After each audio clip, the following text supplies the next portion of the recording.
He was born on September 16th in 1916, and not too long after that, he was adopted by the Sprouse family in Lamar, Colorado. He became the son of a railroad man, and his family were relatively tall people. And though he was short in stature, his heart was large enough to affect so many people in his life to come.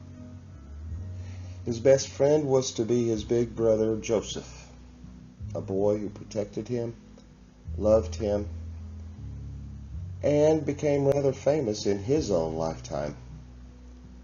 During the Great Depression, his father had a job, and they never wanted, but times were tough nonetheless.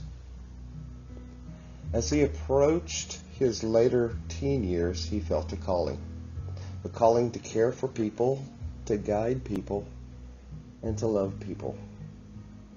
He was called into the ministry. While in college, his passion was theology.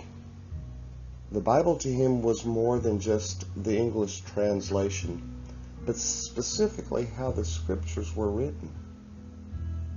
He often told me that words mean things, and he studied the original languages of the Bible. But his sense of humor did not alter his need for knowledge. He met a young lady who came from a different life. Mom was born to a poor family from Oklahoma. Growing up on a farm doomed to be a dust bowl, he married Edna Bernice Offill in 1940. She became his life, and she became his new best friend, and in many ways his protector. He had another calling. In World War II, he joined the Army as a chaplain. His assignment was to minister with a bridge building company on the front lines of Germany. He spoke little of his stories to me. He was responsible for many companies in the area and ministering to them, including graves registrations for both our side and theirs. But he also ministered to an orphanage, which is where he adopted my beloved sister Christy Ann. When he returned home with her, they also gave me my big brother Scotty in 1947. In the year I was born, he was minister at the Christian Church in Del Rio, Texas. As I am told, one of his ministries there was the relationships in the Mexican-American community with the Ministerial Alliance. The same is true when he moved us to Beaumont, Texas with the African-American community in the late 50s and early 60s. In his ministry of 9 years in Gainesville, Texas, he continued to touch people. He formed and led an interdenominational ministerial alliance. He also found an avocation that stayed with him for the rest of his life: the joy of growing and developing Irish breeds.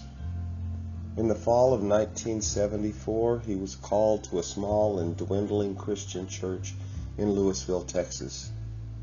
There was not even a single stained glass window in that church. So he went to the local library, researched, and taught himself how to make a window for that church.